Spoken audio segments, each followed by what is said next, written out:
Le principal enjeu est d'encourager toutes les églises, tous les chrétiens, toutes les paroisses dans le monde à être attentifs aux jeunes d'une manière qu'on va essayer de préciser.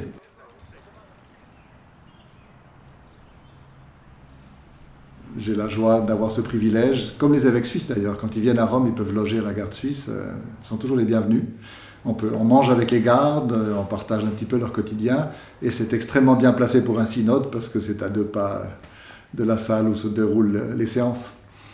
Moi qui étais leur chapelain ici, comme on l'appelle, l'aumônier au fond, c'est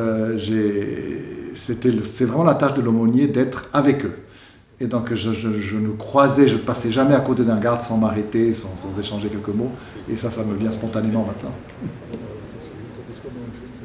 Alors, une journée type du synode commence toujours à 9 heures par la prière. On dit la partie de l'office du jour qui correspond à cette heure-là. Et puis ensuite, on s'écoute les uns les autres, il y a les interventions, jusqu'à midi et demi. Il y a une pause quand même à 11 heures. Et puis ensuite jusqu'à midi et demi. Après, il y a la pause jusqu'à 4h30. C'est l'heure de la sieste italienne. Et à 4h30, on reprend par une prière.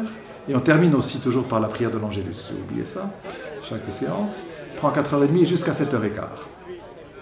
Et à 7h15, de nouveau l'Angélus. Et on se retrouve le lendemain à 9h.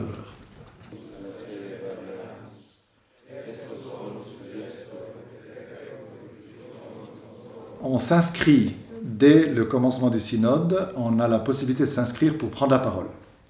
Alors moi je ne l'ai pas encore fait parce qu'on a encore 3 semaines devant nous et j'attends que les sujets se décantent, se précisent avant de prendre la parole parce qu'on ne peut la prendre qu'une seule fois.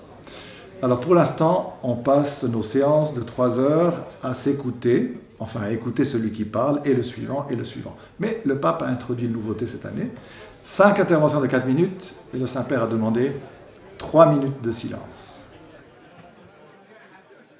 Je voulais le dire à l'Assemblée, mais je n'aime pas trop prendre la parole trop tôt. Il évoquait de faire une sorte de conseil des jeunes ici au Vatican, donc pour l'Église universelle. Et je trouve, ce serait l'occasion rêvée, d'en faire une espèce de conseil pontifical des jeunes qui serait présidé par une jeune fille. Mon rêve pour la jeunesse, c'est qu'elle comprenne qu'il n'y a rien de plus beau que Jésus-Christ. Enfin, qu'il n'y a rien de plus beau au monde que de connaître Jésus-Christ et de le fréquenter, de le vivre. Voilà. Alors si on réussit un peu mieux à le faire connaître et à le partager, si j'ose dire ça comme ça, eh bien, c'est gagné.